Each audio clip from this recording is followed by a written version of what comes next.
The Prince and the Pauper by Mark Twain, Chapter 9, The River Pagent. At 9 in the morning, the whole vast riverfront of the palace was blazing with light.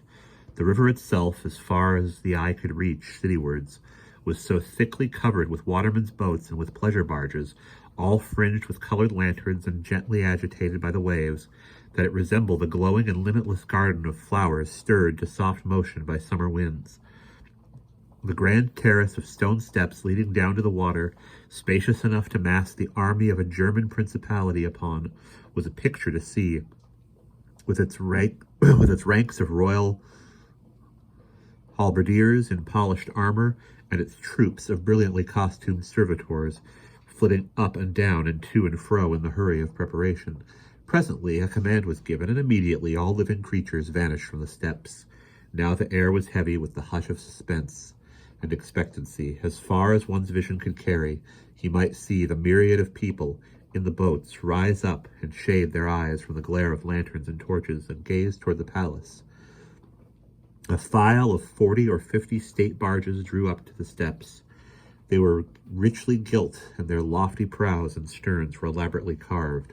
Some of them were decorated with banners and streamers, some with cloth of gold and arras embroidered with coats of arms, others with silken flags that had numberless little silver bells fastened to them, which shook out tiny showers of joyous music whenever the breezes fluttered them.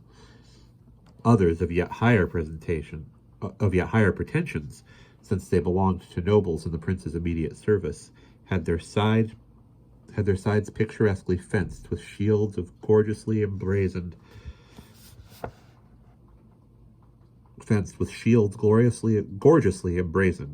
with armorial bearings. Each state barge was towed by a tender. Beside the rowers, these tenders carried each number of men-at-arms in glossy helmet and breastplate, and a company of musicians. The advance guard of the expected procession now appeared in the great gateway, a troop of halberdiers. They were dressed in striped hose of black and tawny velvet, caps graced at the sides with silver roses, and doublets of murrey and blue cloth, embroidered on the front and back with the 3 feathers, the prince's blazon woven in gold. Their halberd staves were covered with crimson velvet, fastened with gilt nails, and ornamented with gold tassels. Filing off on the right and left, they formed 2 long lines, extended from the gateway of the palace to the water's edge. A thick rayed cloth or carpet was then unfolded and laid down between them by attendants in gold and crimson liveries of the prince. This done, a flourish of trumpets resounded from within.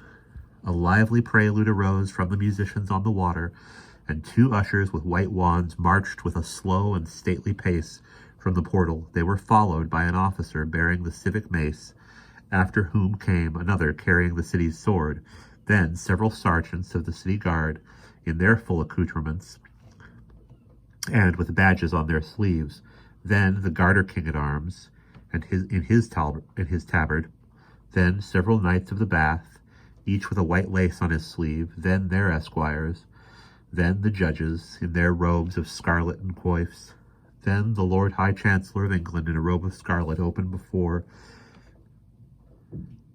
and purfled with miniver, then a deputation of aldermen in their scarlet cloaks, and then the heads of the different civic companies in their robes of state. Now came 12 French gentlemen in splendid habiliments,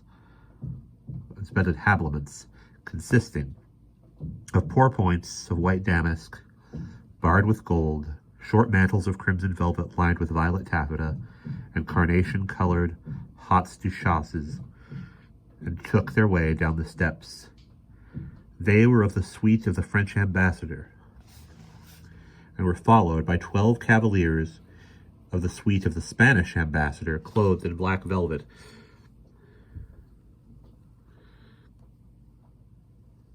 unrelieved by any ornament. Following these came several great English nobles with their attendants.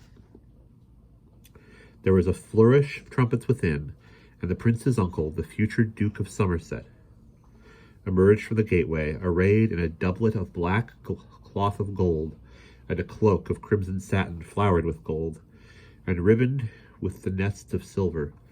He turned, doffed his plumed cap, bent his body in a low reverence, and began to step backward, bowing at each step. A prolonged trumpet blast followed, and a proclamation, "Way for the high and mighty, the Lord Edward, Prince of Wales."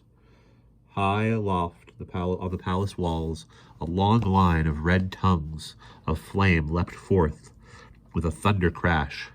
The massed world of the river burst into a mighty roar of welcome, and Tom Canty, the cause and hero of it all, stepped into view and slightly bowed his princely head. He was magnificently habited in a doublet of white satin, with a front piece of purple cloth of tissue, powdered with diamonds and edged with ermine. Over this he wore a mantle of white cloth of gold, pounced with the triple-feathered crest, lined with blue satin, set with pearls and precious stones, and fastened with a clasp of brilliants. About his neck hung the Order of the Garter, and several princely foreign orders.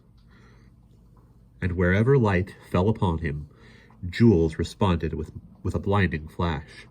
O Tom Canty, born in a hovel, bred in the gutters of London, familiar with rags and dirt and misery, what a spectacle is this?